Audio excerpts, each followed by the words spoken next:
E aí, como você faz para lidar com o estresse e a correria no seu dia? Eu sou Mariana Ferrari. Eu sou o Thiago Liberal. E esse é o Provox, o podcast para você provocar sua mente e levar a vida de um jeito mais leve. A cada episódio, vamos falar sobre nossa busca por autoconhecimento e espiritualidade e conversar com quem já está nesse caminho. Então respira, não pira e vem com a gente.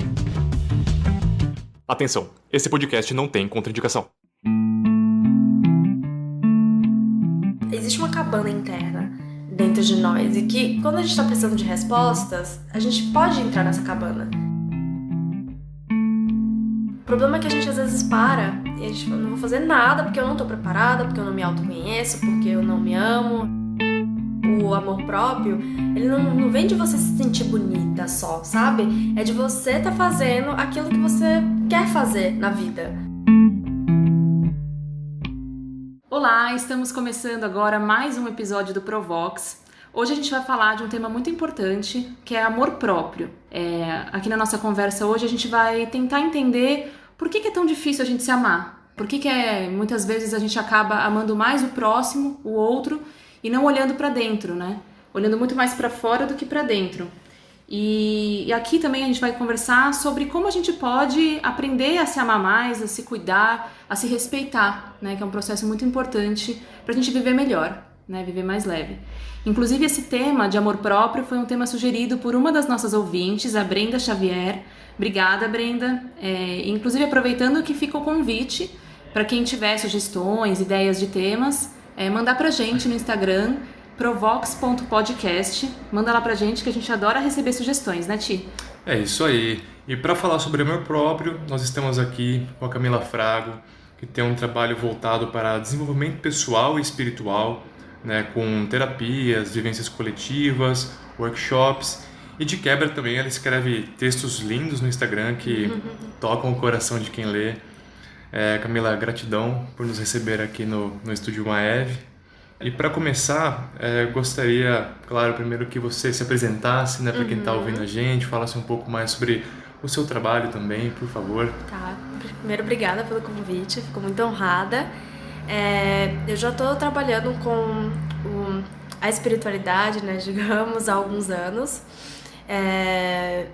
E foi um caminho muito próprio, assim, de chegar a esse trabalho, de iniciar ele, começou por mim. Eu estava num momento da minha vida sem entender muito bem os próximos passos, estava terminando uma pós-graduação, eu fazia moda na época, e estava muito voltada para a área de tecnologia da moda, de como salvar o planeta, só que eu via que quanto mais resíduo tivesse, ia continuar a mesma coisa. E eu também estava com alguns problemas pessoais e de saúde nessa época, e acabei pesquisando, porque os remédios não estavam dando conta e tal, como me curar.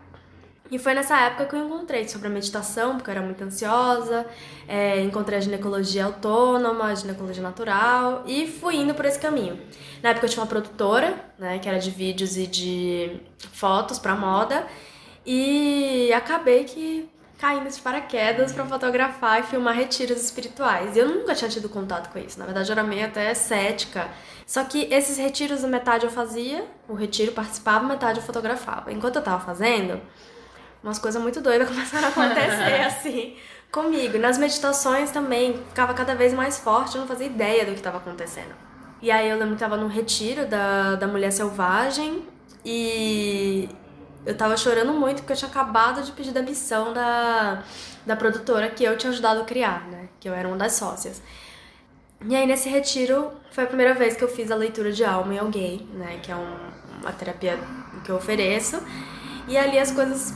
Senti que alguma coisa tinha mudado, mas não sabia o que era. Aí, uns 2 dias depois, eu tava tomando banho e veio, assim, de podia criar o estúdio e tal. Eu saí do banho, uma amiga minha tava na sala, eu falei, nossa, encontrei a resposta, sabe?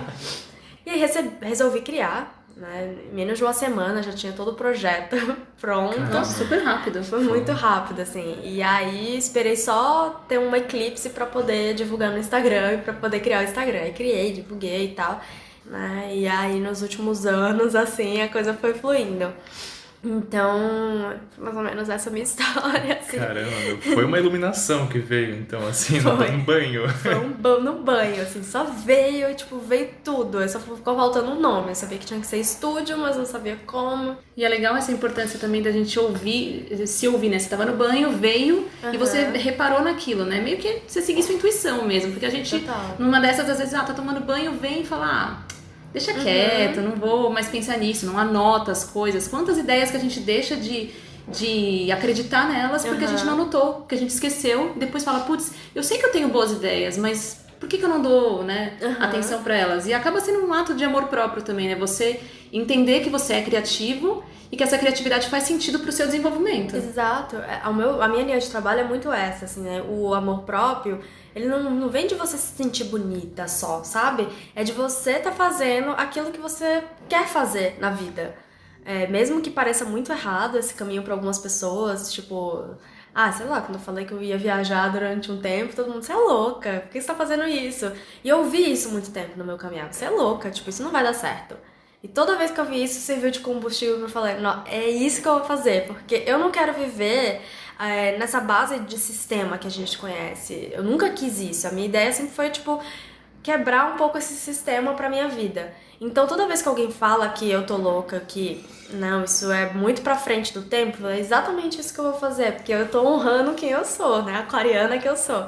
E as coisas, elas dão muito mais certo quando eu tô fazendo baseado no meu coração, na minha loucura interna, do que quando eu sigo o caminho que outra pessoa fala que pode ser melhor. A gente tem uma bússola interna, assim, que ela é muito profunda.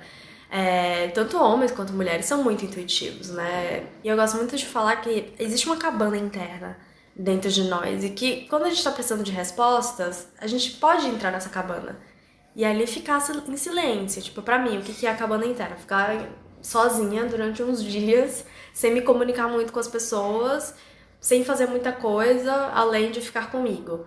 É o que funciona. Para algumas outras pessoas é de outro jeito, mas voltar sempre. E às vezes a gente precisa voltar mais do que o normal. Tem períodos que a gente precisa voltar, sei lá, 3 vezes no mês pra essa cabana.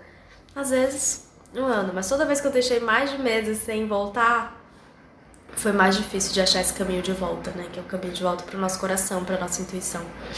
Assim, você falou um pouco, né, sobre seguir o amor próprio seguindo, né, o que a gente pensa em fazer, né, o que a gente está a fim de fazer, exercer nosso trabalho, nossa verdade. E assim, o oposto disso, assim, quais são os sinais, os principais sinais de quando tá faltando realmente amor próprio na nossa vida, né, até para quem tá ouvindo às vezes, né, se situar melhor também. Na minha visão, tá? Que não é a visão correta do mundo, mas na minha visão. Primeiro, quando a gente tá fazendo algo que a gente não quer, né? Seja num relacionamento, seja num trabalho. Continuar em coisas que não estão nutrindo a gente, que também engloba tudo, né? Relacionamento e trabalho. Quando a gente não tá sendo contemplada no nosso relacionamento, no sentido de... a pessoa não tá acolhendo você. E você continua ali só porque você não quer ficar sozinha. Quando você tem medo de ficar sozinha, porque quando você tem medo de ficar sozinha é porque a sua companhia não tá bastando, ou seja, você não tá se autonutrindo o suficiente. Quando você tá postergando muito uma coisa que você sabe que deve ser feita, tipo, eu preciso sair do meu emprego, mas nossa, não, é inseguro sair, né? É muito mais estável eu estar aqui, sendo que não existe estabilidade, né? Não existe segurança, né? Exato. E aí a gente fica lá anos, até que chega uma noite escura da alma, né? Que tipo assim, você é demitido e você não tem nenhuma noção do que fazer mesmo, né? Antes você teve todo o tempo pra programar essa tua saída e você não fez isso pelo medo, e aí te demitem, você vai com uma mão na frente e outra atrás, sem saber, né? Isso é muito uma noite escura da alma, que é o xamanismo. E é engraçado isso, né, do emprego. Eu tava pensando agora, você falando, a gente, quando é demitido, começa a tentar pensar no porquê, né? Por que a gente foi demitido. Mas enquanto a gente tá trabalhando, a gente nunca olha pra dentro, tenta entender as suas qualidades, né? No que você é bom, no que você pode ser mais criativo. A gente só pensa nisso quando a gente tá na situação de desespero. Putz, perdi meu chão, né? Não estou preparado pra isso. Por que não pode ser o contrário também, né? Às vezes a gente só dá valor também pras coisas quando a gente perde. Sim. Ou a gente dá um falso valor àquilo. Que aquilo ali trazia uma sensação de segurança, que já foi comprovado que não existe porque você foi demitido. Então, acho que tudo pode funcionar. você se propor a fazer, se você se propor de fato a fazer. Eu me propus a fazer. Nos 2 primeiros anos de trabalho, assim, eu trabalhei muito, que não foi saudável. E agora eu sei que não é, então tô, né, refazendo esse movimento. Mas eu fiquei focada naquilo, porque eu sabia que era o que eu queria fazer, eu sabia que era certo, mesmo com todo mundo falando que era errado. Acho que acreditar em si mesmo também é um pouco do amor próprio, né? Tipo, eu não sou a pessoa mais segura do mundo, assim, tipo, sou bem insegura, na verdade. Mas vou pegando essas forças e me conectando com essas forças internas, esse poder interno que tem, pra eu fazer aquilo que eu acredito que é o certo, entre aspas, pra mim. Vai com medo, sabe? Vai inseguro e só faz. E assim, essa questão de você ir com medo, né? De nadar nesse mar de insegurança, né? Você ter a ideia e, vou atrás. Mas assim, eu acho que tem que ter algumas ferramentas, né? Pra você dar esse start, né? É muito fundamental também você estar, assim, com essa uma base, pelo menos, de autoestima, né? Boa pra você conseguir ir pra frente, né? Assim, vou falar da minha experiência pessoal, né? Que eu acho que você pode ir ganhando durante o caminho. Tem esse primeiro start, tá? Tenho que fazer algo, tenho que fazer algo diferente. Eu não tava com a minha autoestima bem trabalhada naquela época. Tava um pouco melhor do que antes, por conta das meditações, de começar a me autoconhecer, mas não era algo trabalhado. Então, no meio do processo, eu fui aprendendo. O problema é que a gente às vezes para e a gente fala, não vou fazer nada porque eu não tô preparada, porque eu não me autoconheço, porque eu não me amo. E aí nada acontece, a gente fica na inércia. É no caminhar que a gente vai encontrando as coisas, que a gente vai encontrando as respostas. É assim, só faz um contrato consigo mesmo, um compromisso consigo mesmo. Eu tenho que fazer algo. O que talvez você não saiba, né? Eu não sabia exatamente o que ia ser o estúdio na época. Eu comecei, muita coisa já mudou desde então. Porque eu mudei, e a gente precisa ter uma noção de que as coisas que a gente faz com o coração, elas vão evoluindo de acordo com a nossa própria evolução. Então vai começar ali, pequeno, você insegura, você não se amando tanto, mas tanta coisa que você vai aprender durante o processo, tanto amor próprio que você vai adquirir, que você vai ter que se abraçar, porque é um caminho que às vezes é um pouco solitário, porque você tá fazendo algo seu e pra você. Isso eu não tô falando só de trabalho, né? Tô falando na vida em geral. Sei lá, tem um padrão com meu pai e quero curar isso. Você vai fazer uma constelação, você vai fazer terapia e você vai nesse processo. E é solitário, porque é você, né? Você tem que curar isso dentro de você. Ninguém vai realmente te ajudar a não ser você. As pessoas vão te auxiliar a encontrar, né? E é no meio do caminho que a gente vai encontrando. E a gente sempre vai encontrando coisas novas.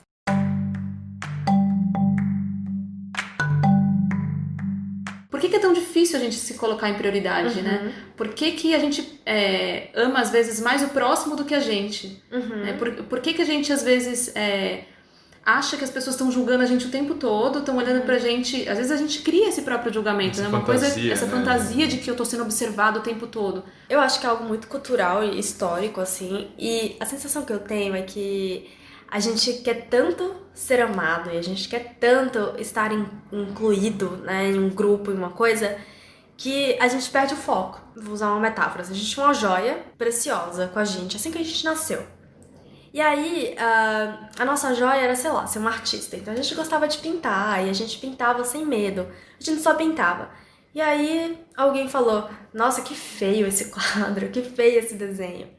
Você foi colocando uma terrinha ali naquela joia. Nossa, mas eu tava fazendo isso com tanta vontade, tanta alegria. E aí alguém foi e julgou. E aí aquilo, uma feridinha foi começando a criar ali. E aí outro dia você tá ali se divertindo e falando alto e seu pai fala, fala baixo, você tá atrapalhando todo mundo. Mas uma terrinha ali. Então é pela nossa criação.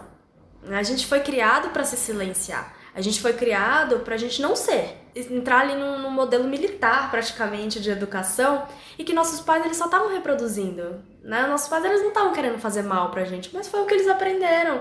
Eles também tiveram uma educação assim, talvez até pior. Na escola, outras crianças que também tiveram pais assim, aí começa o bullying.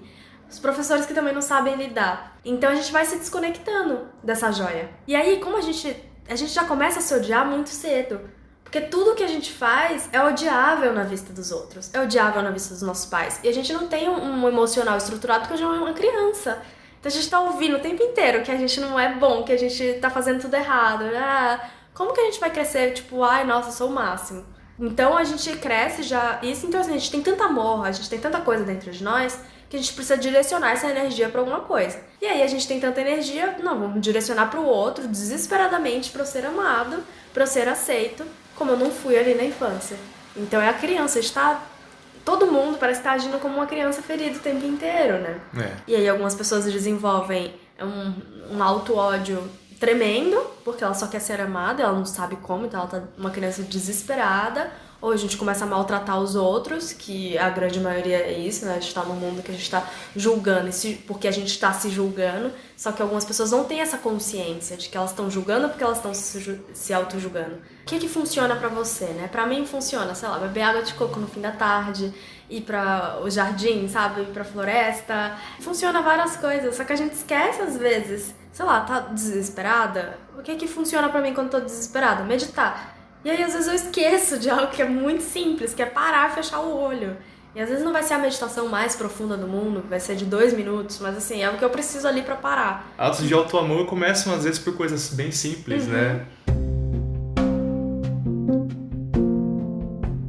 É a questão do autocuidado e a gente confundir isso, né? Até culturalmente, né, com o egoísmo. Eu adoro esse tema. Né? E assim, eu tenho muito disso também, sabe? Que às vezes, ontem mesmo eu deixei de ir num aniversário, né, que é de uma pessoa que eu gosto muito, né, mas eu já tinha marcado uma sessão de terapia, né, há dias até, eu estava tentando marcar há muito tempo.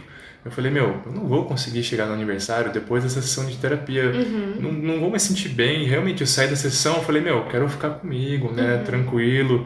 Mas o outro lado de mim fica me culpando, né? Tipo, julgando, fala, mas você tinha que ir lá pelo menos pra dar um abraço, né? E vai lá e tal. Nessa questão de autocuidado, egoísmo e culpa, assim, você que trabalha atendendo pessoas que acho que talvez já tenham trazido essas questões pra você também, tipo, o que você tem a dizer pra quem tem essa confusão às vezes? Tá.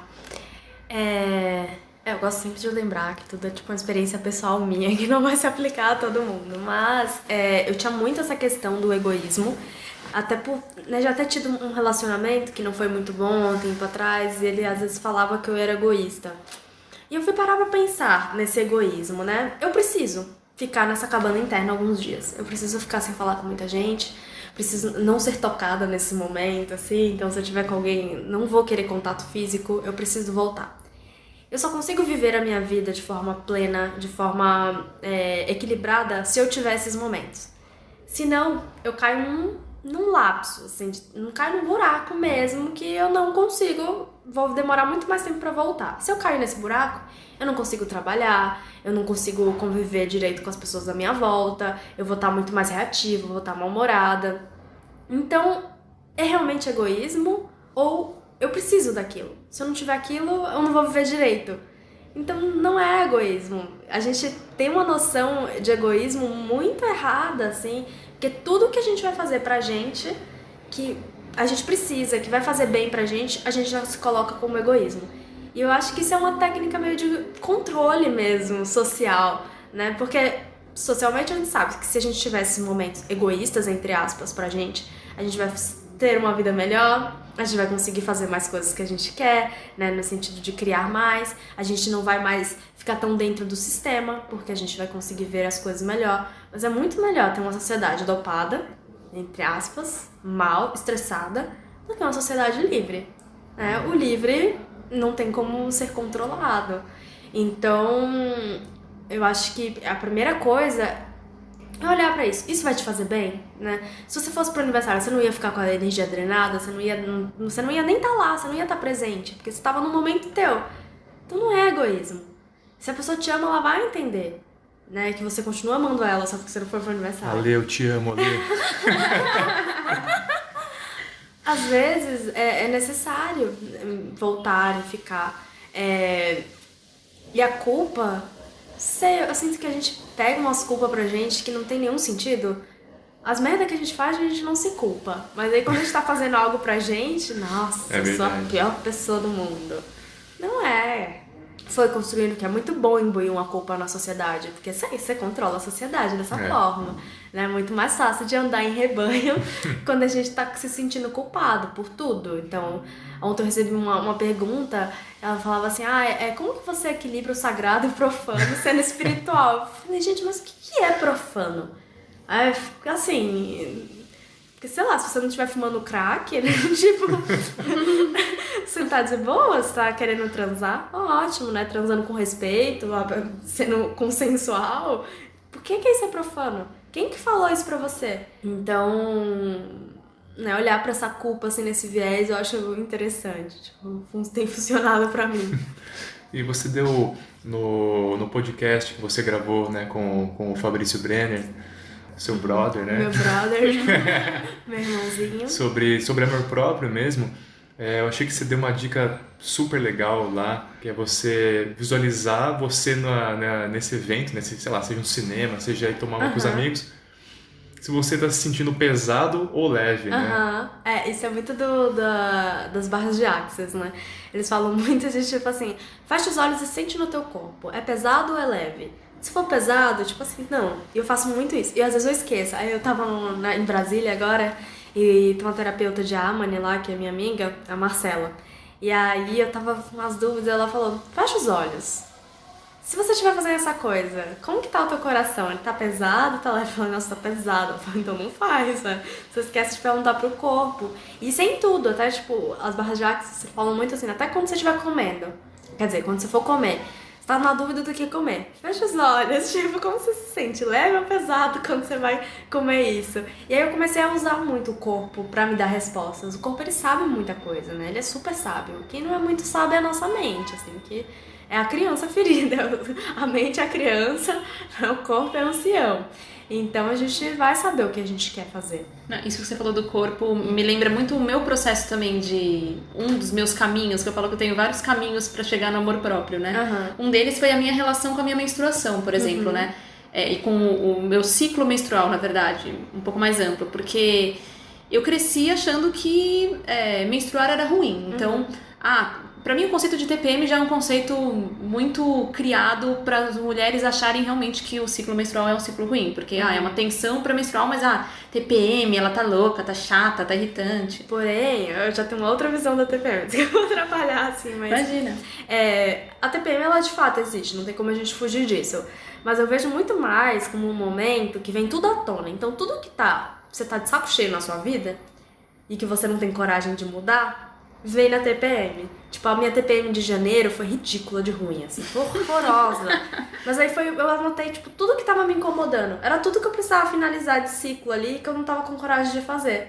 Aí eu finalizei, a TPM de fevereiro já não veio. E aí é isso, é um termômetro. A mulher não fica louca na TPM, ela fica quem ela é, sabe? Tipo, longe da sociedade, assim, porque a sociedade não deixa que ela seja assim. E aí imagina, se acumulando todo mês, chega na TPM, tipo... É meio que você se livrar das amarras, né? Exatamente. Tipo, se solta, se mostra. Essa fera interna que tá aí dentro, que existe, que não tem como você fugir, porque tem. Todo mundo tem uma fera interna, tem um lado sombra aí, e que ele vem porque ele foi podado o mês inteiro. Então existe. Talvez o nome não seja tão agradável. Então, é justamente isso, assim. Eu acho que eu aprendi a ressignificar o significado... Ressignificar o significado de tensão. No sentido de que, ok, fisicamente, é fato, o corpo muda, né? Mas eu aprendi a entender esses sinais, né? Que a gente estava falando do corpo, da alimentação e tal. Eu aprendi a entender que, poxa, eu tô com uma dorzinha, uma cólica, que bom, tipo, é um sinal, que bom assim, né, gente? Não tô sofrendo, morrendo, mas assim... se é uma cólica leve, né, uma dorzinha de cabeça, que bom, é um sinal que o meu corpo tá funcionando direito, que daqui a tantos dias eu vou menstruar e que tá tudo bem. Eu prefiro, eu aprendi a entender que isso é melhor pra mim do que eu, por exemplo, me anestesiar e tomar, o que eu já fiz, pílula pra interromper o fluxo. Hoje em dia eu falo, meu Deus, por que eu fiz isso? Porque assim, isso não é natural do corpo, não é bom, não é mesmo, assim. E depois que eu me livrei dessa amarra de ressignificar o que é tensão pré-menstrual pra mim, como uma coisa de que tá tudo bem, eu aprendi a me amar mais como mulher. Eu tomei anticoncepcional por 6 anos, comecei super cedo, com 16 anos. Quando eu parei de tomar pílula, Eu juro, a sensação que eu tinha nos últimos 6 anos é que tinha uma nuvem na minha cabeça. No segundo ciclo sem pílula, essa nuvem ela saiu.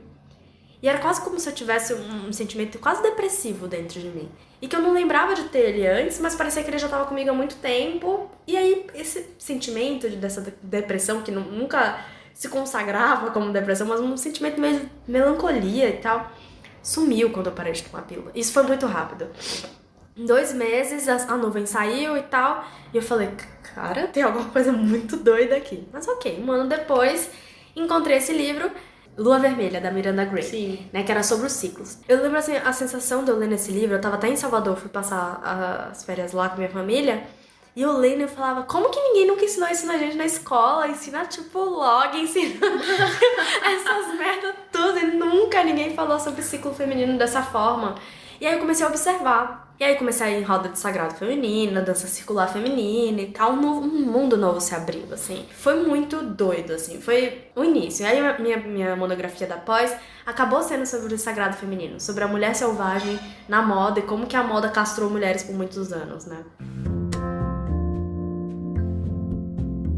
Um outro caminho que eu queria conversar com você, rapidinho também, é sobre desapego. Porque você tá numa fase, né, de viajar e se desapegar do que você tem ali. Eu vi um post que você fez falando de que você largou das coisas materiais para não largar de si mesma. Né? Eu achei muito legal, isso muito bonito. Eu queria que você falasse um pouco mais desse processo de desapego, também como uma forma de amor próprio, assim, de se conhecer. Tá. Olha, é bem desafiador, foi um caminho assim muito desafiador, ainda tá sendo. Eu tô desde dezembro, né, a gente tá em março, então ainda é muito novo pra mim, eu sinto que eu não tenho tanto poder de fala pra falar sobre isso, mas foi muito intenso, porque eu saí do meu apartamento, que era inicialmente um apartamento dos sonhos, mas eu cheguei lá e vi que também não era isso, e era uma vontade pessoal minha que eu tinha desde criança. Eu nunca quis muitas coisas. Eu sempre ficava meio aprisionada nas minhas coisas, sabe? Tipo, eu sempre fui muito de colecionar livro. Então, ao mesmo tempo que eu amava aqueles livros, eles também me prendiam. Porque, tipo, cara, cada mudança que eu tenho que fazer, eu tenho que levar 1000 caixas. E eu fui deixando pelo medo de viajar, por ser mulher, de viajar sozinha. Ao longo dos anos, fui deixando essa vontade, que era uma vontade de infância, de viajar. E aí chegou um momento que tava tudo muito doido, assim, na vida, né? Tipo, tava tudo muito bom, mas também parecia que tava faltando alguma coisa. Eu falei, talvez seja essa hora. E aí eu percebi que era um momento que eu fui meio que buscar por Deus, pela deusa, sabe? Buscar por isso. E buscar por isso tem se mostrado que, na verdade, eu tava buscando por mim. Eu já tinha encontrado algo, né, nos últimos anos. Eu tinha encontrado. Mas aí eu entrei totalmente no sistema novamente. E aí eu perdi de novo. E aí viajar e essa busca por Deus, pela deusa, era só pra me lembrar algo que eu já sabia. Tipo, você já tinha encontrado isso. Por que você tá querendo ser outra pessoa? Por que você tá se comparando ainda? Por que você ainda tá olhando pro próximo? Você encontrou a sua joia, né? Essa joia bruta. Que ela existe, ela é linda. Né? Todo mundo tem, você encontrou a sua. Por que você tá negando de novo a sua? Por que você tá com medo de colocar essa joia? Porque a gente fica nu quando a gente se encontra, né? E aí, se alguém te julga, se alguém aponta um dedo pra você, ela tá realmente apontando um dedo pra você porque você tá se mostrando. Isso na nossa cabeça, né? Porque ninguém nunca te conhece realmente como você. Então eu fiquei com medo de estar tão nua, estar tão exposta. E aí eu fugi. E aí nessas andanças, né, eu me reencontrei. Então acho que a gente vê muito como um desapego, né? Mas eu não sou uma pessoa desapegada, sabe? Talvez mais do que a maioria, mas eu tenho meus apegos. Meus apegos, eles são pontuais, mas eles existem. Cara, tipo, é muito difícil desapegar dos meus livros, assim. Eu doei vários, mas é muito difícil pra mim. Não sei, as pessoas veem muito isso, muito desapegada, você desapegou de tudo. Não. Né? Tô apegadíssima às minhas crenças, às minhas coisas. E viajar é muito um sentido de, assim, conhecer novas realidades, conhecer novas pessoas, conhecer novas formas de viver. Porque eu acho que o meu maior apego é a forma de viver. De achar que, nossa, só existe uma forma de ganhar dinheiro, só existe uma forma de sobreviver. E em poucos meses viajando eu já vi que eu tava só apegada a isso. Então, se eu desapegar disso, é muito mais fácil eu desapegar do material. Que existe. Eu gosto de ter minhas roupinhas, eu gosto de, né, de ter umas coisinhas ali. Mas é um processo de desconstrução constante, assim. Mas sinto que o apego ao material existe, óbvio, mas é muito menor do que o apego que a gente tem às nossas próprias convicções, assim. Esse apego emocional também, né? Totalmente. E também apego emocional a memórias também, às vezes, né? Que acabam deixando a gente preso, né? Com padrões repetitivos nocivos com a gente, né? Antigos. Eu tenho, assim, falando um pouco de mim, assim, eu tenho ainda uma questão mal resolvida com bebida, né? Tipo, não sou alcoólatra, né? Mas, assim, eu gostava de beber bastante, né? Ir no rolê com os amigos, beber, encher a cara, né? O famoso ficar doidão, né? Aí chega no dia seguinte não lembra nada, tal. E hoje minha relação com o álcool, assim, já é mais saudável, né? Mas por saber que é algo que não faz bem pro meu corpo, eu fico nesse dilema, sabe? Essa coisa do tipo, tá, mas não tô fazendo bem pra mim? Não tô, mas é tão gostoso tomar. E fica nessa construção que até eu me confundi aqui agora falando com você, onde eu quero chegar, né? Mas essa coisa do desapego, né? Por exemplo, eu acho que vai chegar um curso natural da minha vida que eu vou parar de beber álcool, né? Só que uma parte de mim tem um medinho disso acontecer, sabe? Uma coisa meio... Eu fiquei sem beber durante 3 anos, foi muito bom. E aí, no ano passado, fiquei com vontade de tomar um vinho. E tomei. Desde então eu tenho tomado uns drinks de vez em quando, assim. Não consigo mais, né? Já aconteceu, mas assim, de beber muito e ficar bêbada, não é algo que eu goste. Mas me permitir. Assim, a gente tá aqui na Terra, né? E tem coisas, a gente vai parar de fazer tudo. Tá, tem gente que para, mas pra mim, acho que o equilíbrio parte muito também de... Tô a fim de tomar um vinho? Vou tomar, sabe?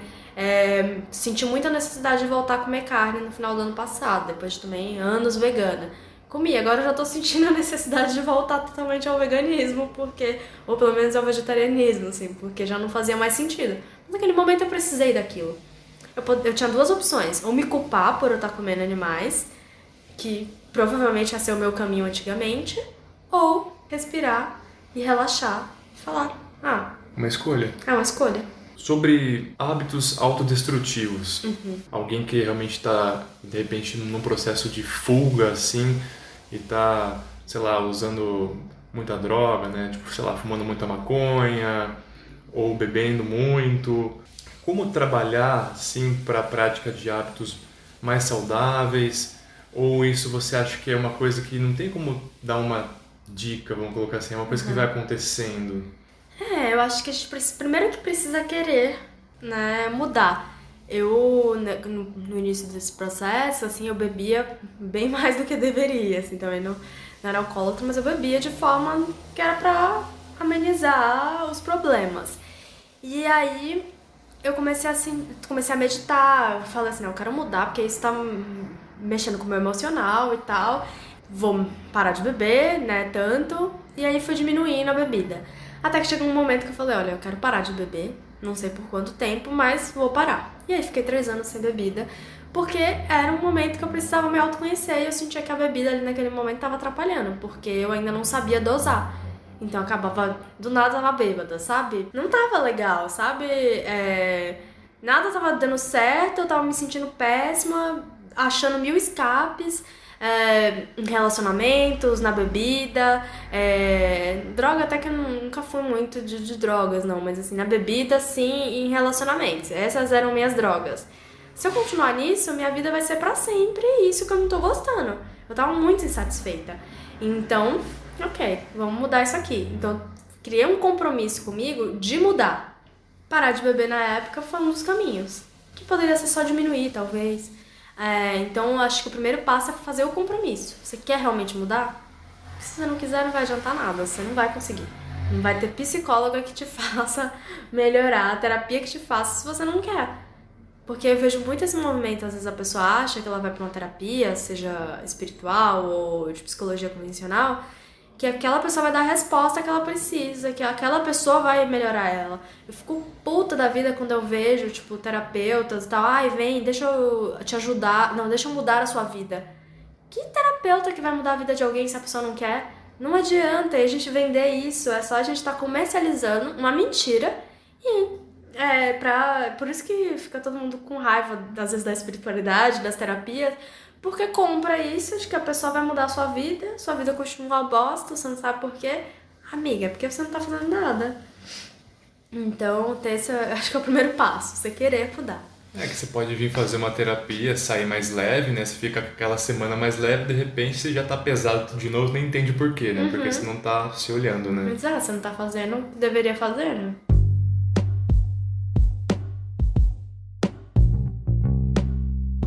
Vamos pro final da nossa entrevista.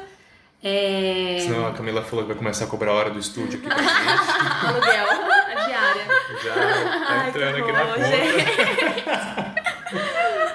Bom, Camila, nessa fase, todo o final do episódio do Provox, a gente faz uma pergunta pro entrevistado, né? Então agora a gente já falou um pouco sobre isso no episódio, mas eu queria que você desse, assim, uma resumida, uma fechada pra quem tá escutando.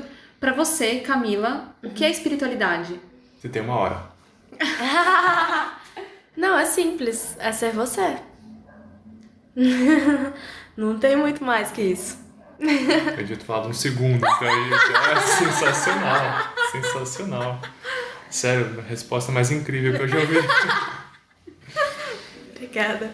Uma dica também de ou livro, ou filme, ou série, assim, a ver com o tema que a gente conversou hoje também, né, de amor próprio, que você tem pra dar pra alguém, pra quem tá ouvindo a gente, pra você que tá ouvindo a gente. Livro, como é? Ou livro, ou O que filme, vem na sua cabeça? Algo Tá. qualquer cultural, coisa. né? Tá, tem um livro que, assim, eu amo, que chama Os 4 Compromissos, que é do... Esqueci o nome dele? Dom Miguel Ruiz. Dom Miguel Ruiz. Eu acho esse livro incrível, porque ele é muito simples, e eu gosto muito de trabalhar com essa simplicidade, assim, porque às vezes a gente acha que é um negócio muito doido, vou ler todos os livros sobre ET, não. Os 4 Compromissos, acho que é o livro espiritual, assim, Esse mais livro é de base, né? E que ele fala de tudo que a gente esquece. Tipo, do poder da nossa palavra, de como que a gente pode usar essa palavra pra curar e não pra machucar. Então acho que esse é incrível. Tem um documentário, uma série documental, na verdade, no Netflix, que muita gente falou mal, mas que eu achei muito interessante, que chama Goop, que é sobre... Vocês assistiram? Muito legal. Eu achei muito legal. Muita gente falou mal, mas todas as pessoas que falaram mal é porque elas são viciadas na medicina convencional, sabe? E eu achei muito incrível, principalmente o sobre a sexualidade e o sobre cogumelos. Que eu amo cogumelo, assim, eu acho uma medicina muito boa, né? Nem todo mundo pode usar, não é uma coisa que você pode usar, assim, loucamente, né? Mas acho que é uma medicina incrível e acho que tem que ser disseminada, assim, porque já vi pessoas que pararam de usar antidepressivo fazendo microdose de cogumelo e que conseguiram sair da depressão com o cogumelo, sabe? Então... Inclusive, acho que uma das personagens dessa série tem... ela usa também o cogumelo pra depressão. Pra microdose, né? Então eu achei bem legal. Acho que, óbvio que não é tão profunda, mas acho que ela não é a ideia dela, é só jogar a ideia pra gente se aprofundar.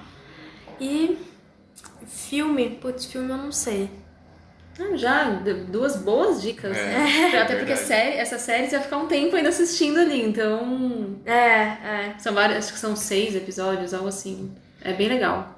E, por favor, também divulgar as suas redes, né? O seu espaço, o que você quiser divulgar de contato também. Tá, o meu Instagram é Camila Frago, com o O no final. Com 0 no final, ao invés do O. Vamos lá? Recapitula. Meu Instagram é Camila Frago, com 0 no final, ao invés do O. O meu site é camilafrago.com. E tem o do estúdio, que é o Universo Maeve, o Instagram. Que lá tem tudo que tá acontecendo aqui na casa, né? Tudo que tá rolando. Essas são as mídias principais que eu tenho usado ultimamente. É isso. Camila, obrigada. A gente tá muito feliz de ter conversado com você. A gente segue o seu perfil no Instagram há tanto tempo, né, Ti? Um tempinho. E a gente fala, a gente precisa conversar com ela porque ela tem boas ideias, ela é uma pessoa que se expressa bem. Obrigada. Quando a gente fala de assuntos assim, a gente precisa de gente que se expresse bem, né? Pra ser mais fácil de entender, da gente se entender, né? E obrigada. Obrigada a vocês. Uma perguntinha pessoal / provocação. Você tá pensando em lançar um livro com suas postagens no Instagram? Olha, nunca pensei nisso. Eu pensei em lançar um livro, mas não sabia do quê. De verdade, vendo? tem muita coisa boa ali. Sério, pensa nisso. Olha, vou pensar. E gratidão também, viu, por ter Obrigada. recebido a gente aqui. Tô muito feliz e Eu muito também contente fiquei com o nosso feliz, papo. gente. Amei vocês, vocês são incríveis. A gente também. Obrigada. Valeu. E ó, pra você que tá ouvindo a gente, segue o Provox também no Instagram, provox.podcast, certo, Mar? Certo, podcast. É isso aí. Um abraço, um beijo e Provox! Obrigada. Tchau, tchau.